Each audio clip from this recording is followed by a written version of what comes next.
রাতের সংবাদ দেখছেন আরটিভিতে। শিল্পে ঝুঁকে পড়া আধুনিক চীন খাদ্য নিরাপত্তা নিশ্চিত করতে কৃষিকে প্রাধান্য দিতে শুরু করেছে। খাদ্য তালিকা কমিয়ে দিয়েছে ভাতের পরিমাণ। খাদ্য উৎপাদন বাড়াতে নতুন নতুন হাইব্রিড জাতের ধান উদ্ভাবনে অব্যাহত রেখেছে গবেষণা।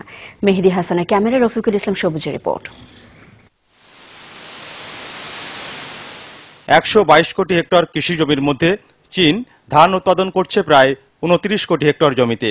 আগে এক জমিতে বছরে এক ফসল উৎপাদন করলেও এখন করা হচ্ছে কমপক্ষে দুটি।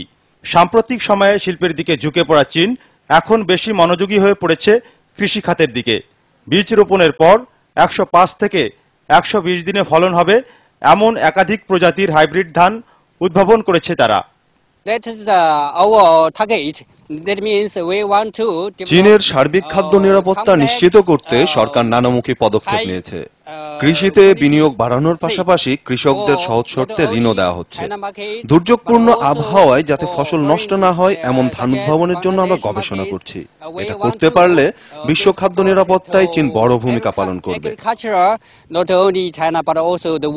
চীনের এই ধানের ফলন হেক্টর প্রতি 7 থেকে 8 টন হলেও বাংলাদেশে হবে 5 টন। সুপ্রিম সিড কোম্পানি সহ কয়েকটি কোম্পানি এই উচ্চ ফলনশীল জাতের ধান বীজ আমদানি করছে বাংলাদেশেও। তাদের এখন কনসেন্ট্রেশন হচ্ছে এই জাতটা যেন তাপমাত্রা সহনশীল হয়, বৃষ্টিপাত সহনশীল হয় এবং রোগ প্রতিরোধ ক্ষমতা সম্পন্ন একটা জাত হয়। এবং সেই জাতটা যদি আমাদের বাংলাদেশের আবহাওয়ার সাথে স্যুট করে এবং ভালো ম্যানেজমেন্ট যদি চাষি দিতে পারে, তাহলে অবশ্যই সেই চাষি তাদের যেই অ্যাভারেজ ফলনধারী যে জাতটা তাদের হাতে আছে সেই জাতটাই হয়তো আমাদের দেশে যে আরো ভালো করতে পারে। বাংলাদেশের খাদ্য ঘাটতি মোকাবেলায় অল্প জমিতে বেশি ফসল উৎপাদনে উচ্চ ফলনশীল জাতের এই ধান চাষ বাড়াতে হবে বলে মনে করেন চীন সফরকারী সুপ্রিম সিড কোম্পানির এই পরিচালক। হাইব্রিড এমন একটা জিনিস যে আমাদের অল্প জমিতে বেশি ফলন দরকার, সেই চিন্তা করে আমরা আসলে বাংলাদেশে হাইব্রিড নিয়ে কাজ করা শুরু করেছিলাম। আগে বাংলাদেশে যে একটা ভুল বোঝাবুঝির সৃষ্টি হয়েছিল যে হাইব্রিড ভালো না, সুপ্রিম সিড কোম্পানি বোধহয় সেই চাষির কাছ থেকে সেই তাদের যে হাইব্রিডের বিপক্ষে তাদের যে মতামত ছিল, অভিমত ছিল, সেটাকে দূর করতে সক্ষম হয়েছে। চীনের হুবে সিড কোম্পানি 1998 সাল থেকে গবেষণা করে এ পর্যন্ত 13 প্রজাতির উচ্চ ফলনশীল হাইব্রিড ধানের জাত উদ্ভাবন করেছে। এখন তাদের গবেষণা চলছে অতিবৃষ্টি, ঝড় সহ যে কোনো দুর্যোগপূর্ণ আবহাওয়ার মধ্যেও যেন ফসল নষ্ট না হয় এমন প্রজাতির ধান উদ্ভাবনের। রফিকুল ইসলাম সবুজ, আরটিভি, হুবাই, চীন। ঈদের ছুটি শেষ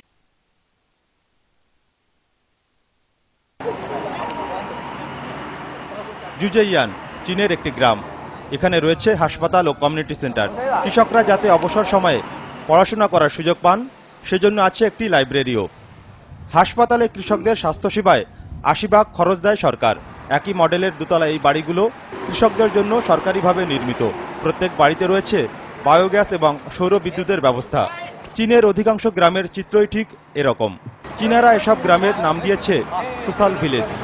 সম্প্রতি বাংলাদেশি সাংবাদিকরা চীন সফরে গিয়ে এমনই চিত্র দেখতে পায় সেখানকার গ্রামীণ অর্থনীতির। চায়না গভর্নমেন্ট কৃষি মৌসুমের শুরুতেই পণ্যের মূল্য নির্ধারণ করে দেয়। ফলে কৃষক সে আগেই জানতে পারে সে এই ধান উৎপাদন করলে মৌসুম শেষে সে কী পরিমাণ লাভবান হবে। ইন্স্যুরেন্স সুবিধাটা কৃষকরা পায়, শস্য বীমা এখানে চালু আছে। ফলে যদি সে বন্যায় বা খরায় যদি তার ধান বা তুলা নষ্ট হলেও সে লাভবান হয়। এবং এখানে কৃষকদেরকে শস্য উৎপাদনের জন্য 80% ঋণ সুবিধা দেওয়া হয় এবং এছাড়াও 60% এখানে ভর্তুকি দেয় গভর্নমেন্ট। সরকারিভাবে কৃষকদের প্রশিক্ষণ দেওয়া এবং আধুনিক পদ্ধতিতে চাষাবাদের কারণে বেড়ে গেছে চীনের কৃষি উৎপাদন। বাংলাদেশের কৃষি উৎপাদন বাড়াতেও এ ধরনের পদক্ষেপ নেওয়া দরকার বলে মনে করেন চীন সফরে আসা কৃষি অধিদপ্তরের সাবেক মহাপরিচালক ইব্রাহিম খলিল। এখানকার কৃষক এবং কোম্পানি বা এগ্রিকালচার এক্সটেনশন ডিপার্টমেন্ট প্রত্যেকেরই সিনসিয়ার কাজ করে যে তাদেরকে ব্যাপকভাবে প্রশিক্ষণ দেওয়া হয়। তো এই টেকনোলজি যদি আমরা আমাদের কৃষকদেরকে প্রশিক্ষিত করে তুলতে পারি তাহলে আমরা আমাদের উৎপাদন বাড়ানো খুব সহজ হবে। কৃষকদের উৎপাদিত পণ্যের ন্যায্য দাম নিশ্চিত করতে চীনের মতো বাংলাদেশেও পদক্ষেপ নেওয়ার পরামর্শ দেন সাবেক এই কৃষি কর্মকর্তা।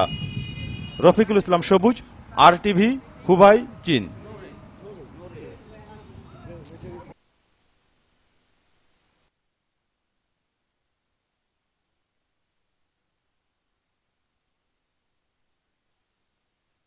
কৃষি উৎপাদন বাড়াতে কৃষকদের